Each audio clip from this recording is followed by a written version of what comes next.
Yo soy el profesor Radisson y esta es la clase Filosofía 150, Introducción al Pensamiento Filosófico. Si esas son noticias nuevas para ustedes, este es el momento para irse.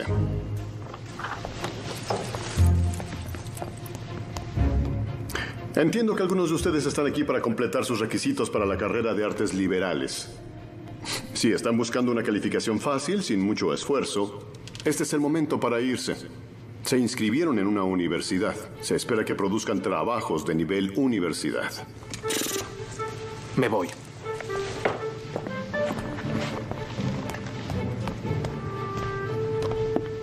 Siempre hay uno de esos. Michel Foucault, Bertrand Russell, Ludwig Feuerbach, Bertolt Brecht, Friedrich Nietzsche, Ayn Rand, Georges Santayana, Demócrates, Denis Diderot, David Hume, John Stuart Mill, Albert Camus, Richard Dawkins, Sigmund Freud, Noam Chomsky, y la lista sigue. Filósofos, poetas, científicos, autores e intelectuales sobresalientes, todos ellos. Pero ¿qué es lo que todos tienen en común? Sí. Que están muertos. Pues eso es incorrecto. El señor Dawkins y el señor Chomsky están aún muy vivos, señor... G-Dog, Gerard Trega. G-Dog. ¿Alguien más? ¿Nadie? Bueno, ellos son, o fueron, ateos. Ese término viene del francés del siglo XVI, ateísme, y del griego teos, que significa Dios, y el prefijo a, que significa, como siempre lo hace en griego, sin. En resumen, cada uno de los pensadores que nombré han tomado una postura dura, afirmando que no existe un Dios, opuesto a la postura más flexible del agnosticismo. Gnóstico viene del griego gnosos, que significa saber, y de nuevo con el prefijo a, esto significa no saber, o más acertadamente, dudar de la existencia de un ser supremo. Este semestre me propongo no gastar nuestro limitado tiempo juntos debatiendo la existencia del gran hombre en el cielo, el mito de un benevolente, todopoderoso ser sobrenatural. Eso es, por supuesto, una metáfora, pero muy ilustrativa. No significa que Dios haya muerto de alguna forma, pero más bien que nunca existió en primer lugar. Aparte de en las profundidades de las imaginaciones de nuestros antepasados, era un hada muy útil en años anteriores, cuando su ardiente ira era utilizada para explicar plagas, cosechas malas, enfermedades y desastres, cosas que ahora atribuimos a las bacterias, los virus, desórdenes genéticos y placas tectónicas. En resumen, la ciencia y la razón han reemplazado a la superstición, y somos mucho mejores por eso. Y con su permiso, me gustaría avanzar en este debate sin sentido y saltar a la conclusión a la que ya llegaron todos los estudiantes de segundo. Dios no existe. Todo lo que necesito de cada uno es que escriban en las hojas que les di 3 pequeñas palabras. Dios ha muerto, junto con su firma. Entre más rápido llegamos a esta conclusión de manera unánime, lo cual espero que suceda, me ahorraré la tediosa tarea de tener que embarcarme en futiles y empolvadas discusiones, y ustedes se ahorrarán el módulo del curso en el que tradicionalmente los estudiantes han recibido las peores calificaciones del semestre. Y cuando terminen, por favor, pasen sus hojas hacia la derecha.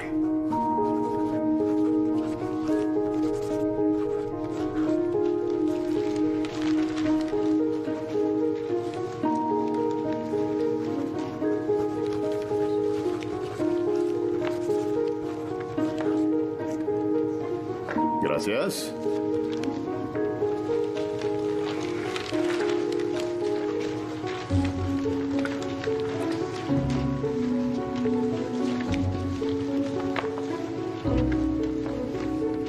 Gracias.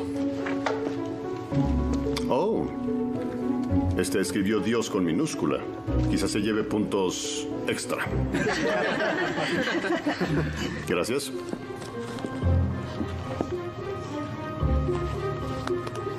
Disculpe, señor...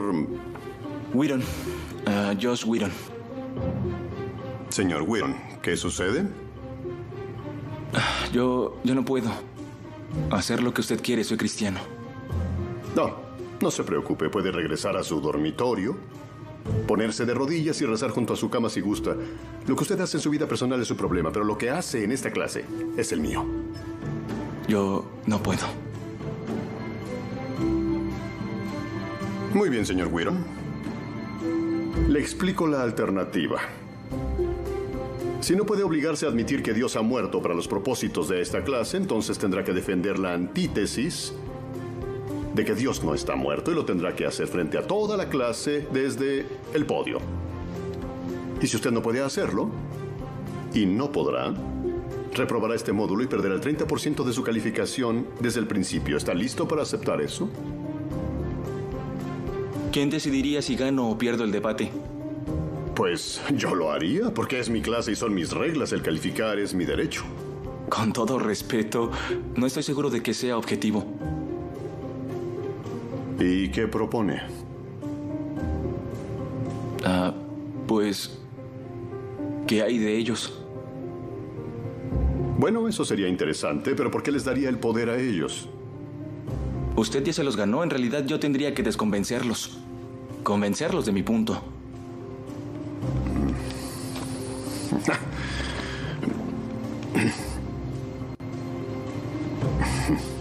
Muy bien.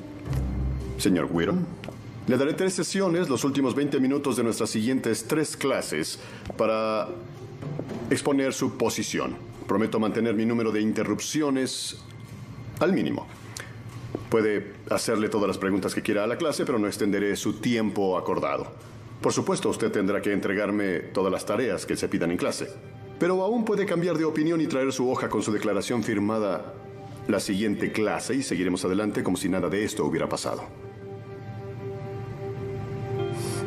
El resto de nosotros, habiendo prescindido de su superstición primitiva, nos enfocaríamos a la cuestión del ser en la realidad. Para nuestra siguiente clase, traigan leído Los problemas de la inducción de David Hume y El discurso del método de René Descartes y añadan el ensayo de Bertrand Russell, ¿Por qué no soy cristiano?, para prepararnos para la presentación del señor Whedon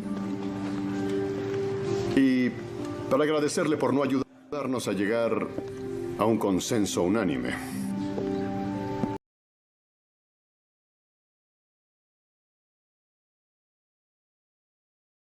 Existen los que piensan que la Tierra es plana y consideran la existencia de una deidad suprema como algo necesario, evidente o ambos. Y con eso, como estaba programado, le pasaré la palabra al señor Whedon, quien presentará el caso a favor del dictador supremo celestial, también conocido como Dios. Señor Whedon, ¿está listo? El podio es suyo.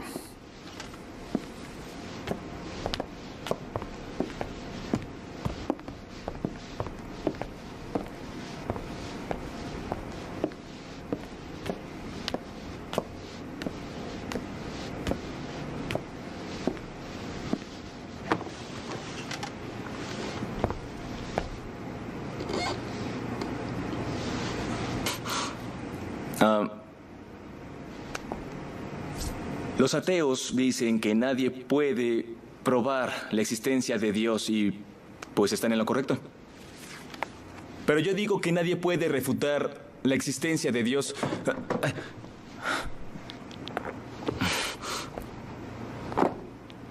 Pero la única manera de debatir sobre este asunto es mirar a la evidencia disponible. Y eso es lo que haremos. Le haremos un juicio a Dios, con el profesor Radisson como fiscal, y yo como el abogado defensor, y ustedes como el jurado. Muchos de los cosmólogos están de acuerdo ahora con que el universo empezó hace 13.7 millones de años en un evento conocido como el Big Bang. Así que veamos la descripción del físico, teórico y ganador del premio Nobel Steven Weinberg del Big Bang y cómo pudo haberse visto tomando en cuenta que es un ateo. Podemos estar seguros de que no hay parcialidad en su descripción. En el inicio hubo una explosión y en 3 minutos el 98% de la materia que existe y existirá fue producida. Tuvimos universo. Durante 2500 años, la mayor parte de los científicos concordaban con Aristóteles en la idea de un universo estático, la idea de que el universo siempre había existido sin ningún principio o fin. Pero la Biblia no estaba de acuerdo. En los 20, el astrónomo belga Georges Lemaitre, un teísta quien de hecho también... ¿Qué es un teísta? Un teísta es alguien que cree en la existencia de Dios. Él dijo que el hecho de que el universo se haya creado de la nada en un trillón de segundo, en un inimaginablemente intenso rayo de luz, es como él esperaría que el universo respondiera si Dios hubiera, como lo dice el Génesis 1:3, dicho las palabras, hágase la luz. En otras palabras, el origen del universo se desencadenó exactamente como uno esperaría después de leer el Génesis, y por 2500 años la Biblia lo había dicho bien y la ciencia no lo hizo.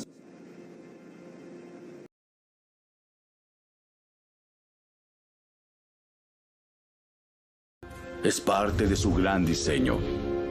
Todo esto apunta a que Dios lo creó. Verán, en el mundo común nunca vemos que las cosas se creen de la nada, pero los ateos quieren hacer esa pequeña excepción a la regla, llamado el universo y todo dentro de él. Pero en el libro de la desilusión de Dios, Richard Dawkins dice que si me dices que Dios creó el universo, yo tengo el derecho a preguntarte quién creó a Dios. La pregunta de Dawkins solo tiene sentido pensando en un Dios que ha sido creado. No tiene sentido pensando en un Dios que no fue creado, el cual es el Dios en el que los cristianos creemos. E incluso dejando a Dios afuera de la ecuación, tengo el derecho de regresarle la pregunta al señor Dawkins. Si el universo te creó, ¿quién creó el universo? Verán, ambos, el teísta y el ateo, tienen el mismo trabajo para contestar esta misma pregunta. ¿Cómo fue que empezaron las cosas? Lo que espero que obtengan de esto es que no tenemos que cometer suicidio académico por creer en un creador detrás de la creación. En la medida en la que no puedan dar una cabida a un Dios, estarán muy presionados a encontrar una increíble explicación alternativa a cómo se crearon las cosas.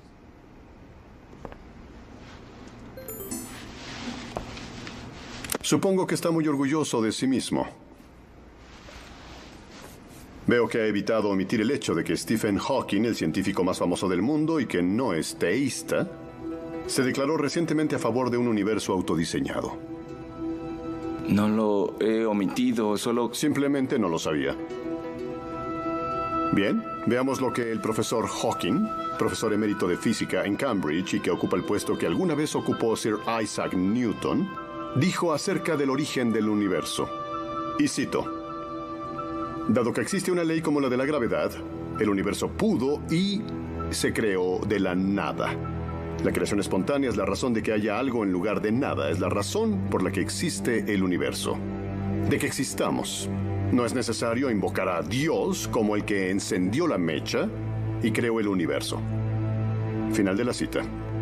Tal vez no había leído este comentario, pero su punto es válido. ¿Cómo respondería?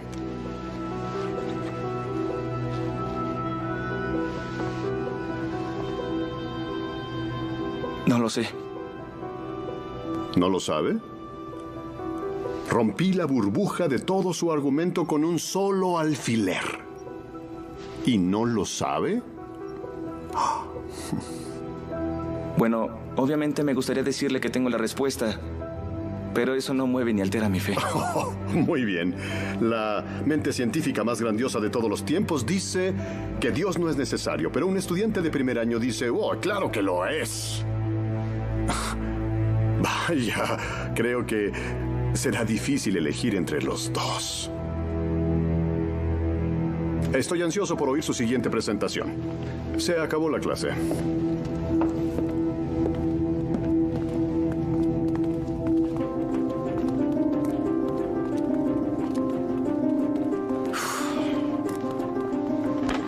¿Crees que eres más inteligente que yo? ¿Crees que puedes argumentar algo a lo que yo no tendré respuesta? No dije que fuera más inteligente. Esa es la primera cosa inteligente que has dicho. Ahora, te dejaré algo claro. En ese salón hay un Dios. Por supuesto, soy yo. Y soy un Dios celoso, así que no trates de humillarme en frente de mis alumnos. Investigué sobre tu elección a carrera. ¿Pre-derecho? ¿Qué es exactamente prederecho? Aquí no se imparte eso. No te molestes en contestarme, pero entiende que si tú sientes una verdadera necesidad de continuar con esta tontería, mi misión personal será destruir cualquier esperanza que tengas de un título. Que tengas un buen día.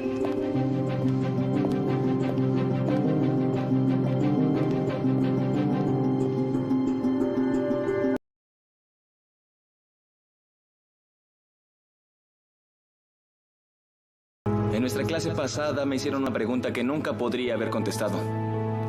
Como el profesor Radisson apuntó, Stephen Hawking es ateo. Él también escribió un libro llamado El Gran Diseño, en el cual escribe lo siguiente: dado que existe una ley como la de la gravedad, el universo pudo y se creó de la nada. Y para ser honesto, no supe cómo refutar eso. Me refiero a que después de todo, Hawking es claramente un genio. Pero el profesor John Lennox, que enseña matemáticas y filosofía, ha demostrado que no solo hay uno, ni dos, sino tres errores de lógica contenidos en esa sola oración y que todo se reduce al pensamiento circular. Hawking está diciendo básicamente que el universo existe porque el universo necesitaba existir y por lo tanto concluimos que se creó a sí mismo. Esto es como si yo les digo que puedo probar que el jamón enlatado es la comida con mejor sabor del mundo, porque en la historia del mundo nada nunca ha sabido mejor. Ustedes me mirarían extraño y dirían que no he probado nada, y es correcto. Todo lo que he hecho es repetir mi alegato. Pero cuando Hawking alega que el universo se creó a sí mismo porque se tenía que crear, y entonces dice eso como una explicación de cómo y por qué se creó, no reconocemos inmediatamente que está haciendo lo mismo. Pero sí, está propiciando a Lennox a comentar: las tonterías siguen siendo tonterías aun cuando las dicen científicos famosos, aunque el público en general acepte que son declaraciones científicas. Es el colmo de la arrogancia. ¿Dice que usted, estudiante de primer año, afirma que Stephen Hawking está mal? No. A lo que me refiero es que John Lennox, profesor de matemáticas y filosofía, ha encontrado fallas en el razonamiento de Hawking y yo concuerdo con su lógica. Pero si usted no puede soportar estar en desacuerdo con el pensamiento de Hawking, entonces le sugiero que vaya a la página 5 de su libro, donde insiste que la filosofía ha muerto. Y si está tan seguro de la infalibilidad del profesor Hawking y de que la filosofía está muerta, entonces ¿no le encuentro sentido a esta clase?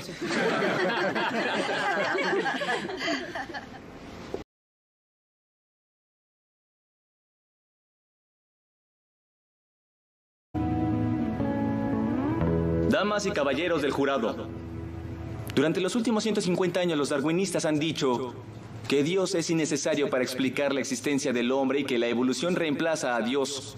Pero la evolución solo te dice lo que pasa una vez que hay vida. Entonces, ¿de dónde vino todo lo que está vivo? Pues, en realidad Darwin nunca habló de ello. Supuso que tal vez un rayo golpeó un charco estancado lleno de los últimos químicos correctos y ¡bingo! Algo vivo, pero no es tan fácil. Verán, Darwin dijo que los ancestros de todos los seres vivos vinieron de un simple organismo que se reprodujo y se fue modificando lentamente a través de los tiempos hasta convertirse en las complejas formas de existencia que conocemos hoy. Por lo que después de contemplar su teoría, Darwin pronunció su famosa frase: la naturaleza no procede por saltos. Entonces, como el célebre autor Lee Strobel afirmó, si nos imaginamos los 3.8 mil millones de años que los científicos afirman en que ha habido vida como un día de 24 horas, en un espacio de tan solo 90 segundos, la mayoría de los reinos animales de repente aparecieron en las formas que hoy tienen, no lenta y constantemente, en términos evolucionistas, casi instantáneamente.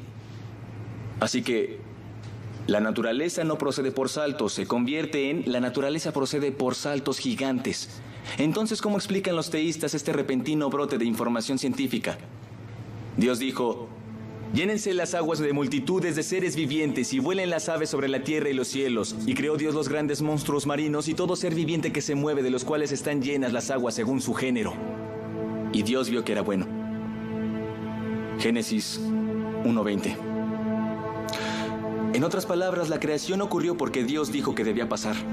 E incluso lo que se ve ante nuestros ojos como un proceso ciego y sin guía, en realidad podría estar controlado divinamente de principio a fin.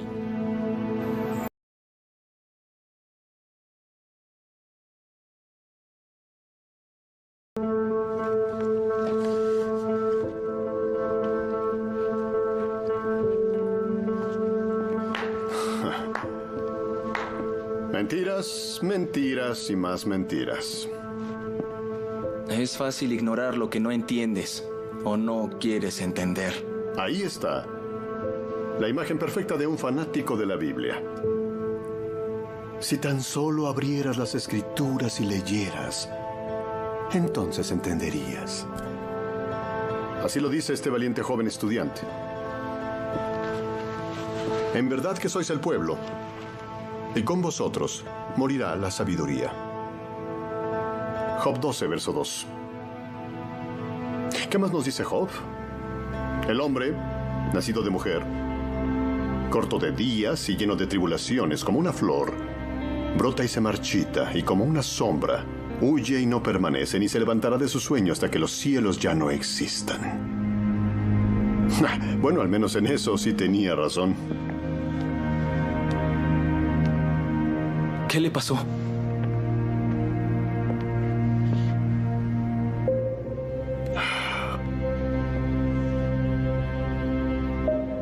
Cuando un niño de 12 años ve a su madre morir de cáncer, es natural que le ruegue a Dios por su vida.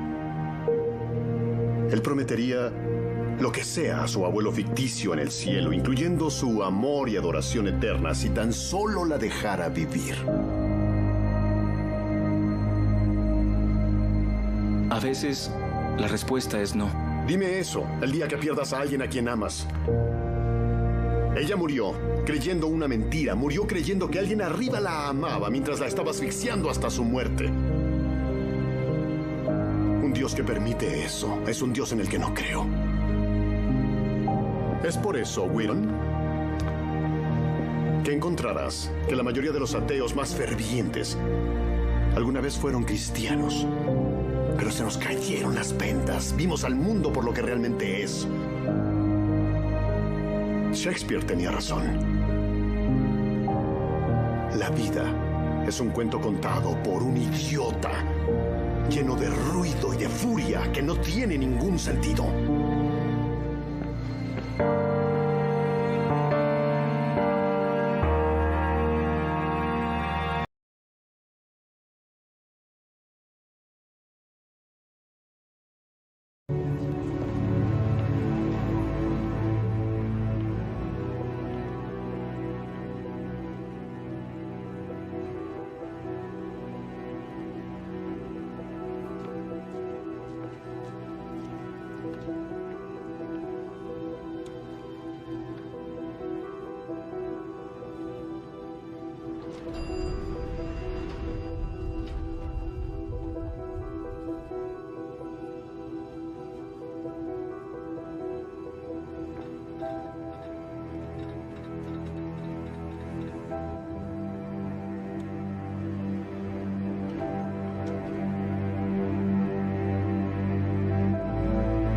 Cometí un error contigo al dejarte hablar frente a mi clase y esparcir tu propaganda.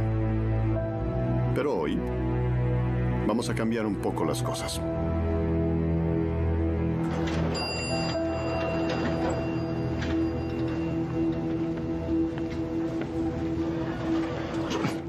Maldad.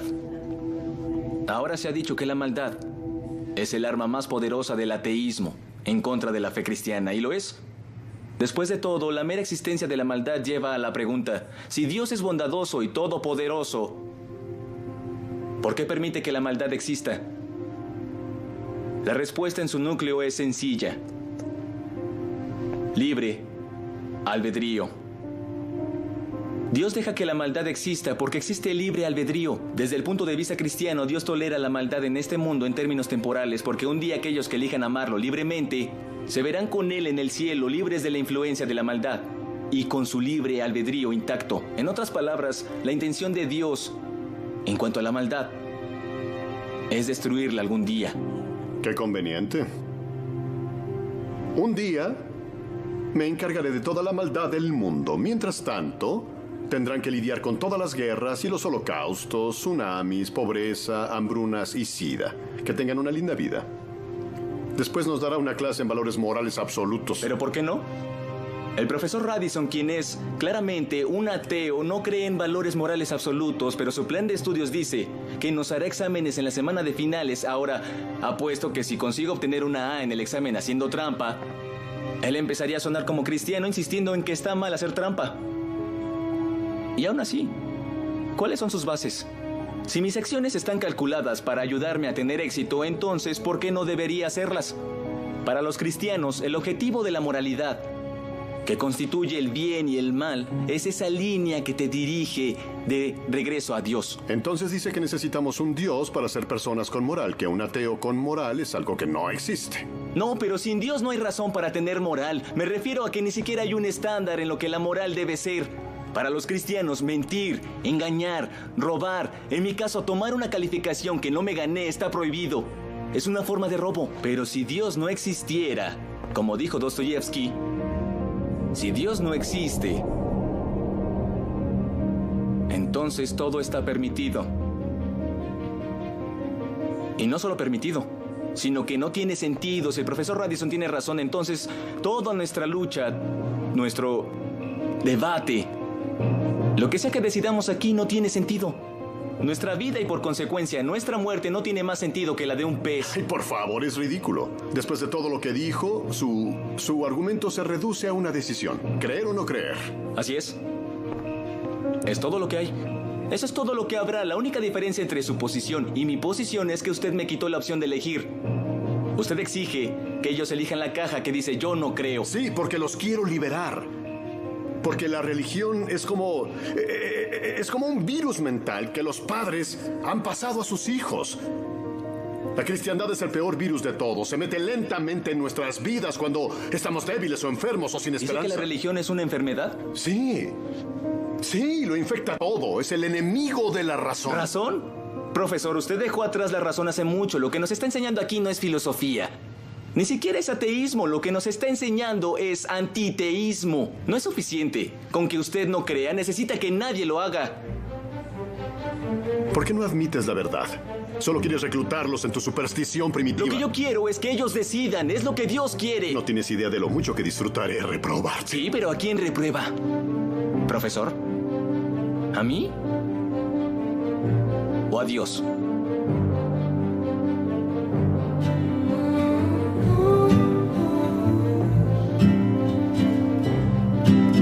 ¿Usted odia a Dios? Eso ni siquiera es una pregunta. ¿Está bien? ¿Por qué odia a Dios? Esto es ridículo. ¿Por qué odia a Dios? Conteste la pregunta. Ha escuchado lo que dice la ciencia y sus argumentos. La ciencia apoya su existencia, sabe la verdad. Así que, ¿por qué lo odia? ¿Por qué? Es una pregunta muy simple, profesor.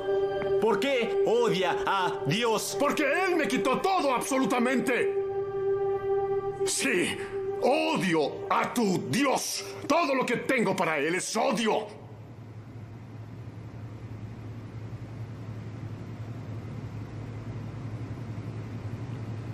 ¿Cómo odia a alguien que no existe?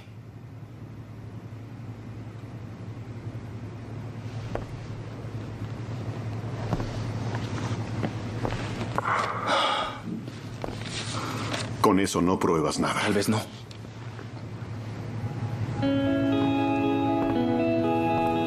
Ellos deciden.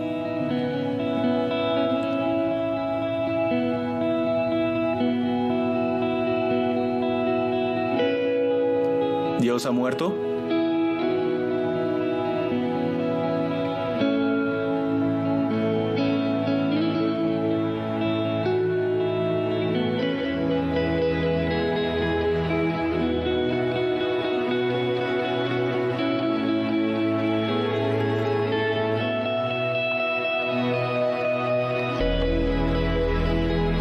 Dios no ha muerto.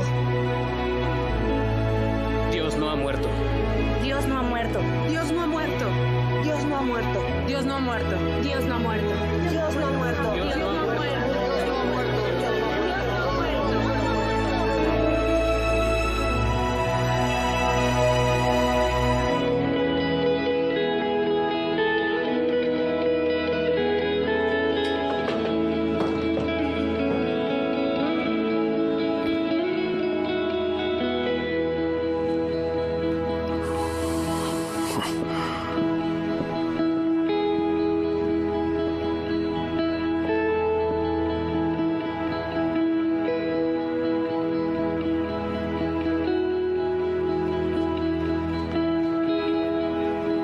Josh. Josh. Josh. Tu decisión de probar que Dios no ha muerto me ha conmovido mucho. Me alegra. Sí, y todo ha cambiado. He decidido seguir a Jesús. Es increíble, Martin. ¿Sabes qué? Debes ver esto. De acuerdo. Vamos.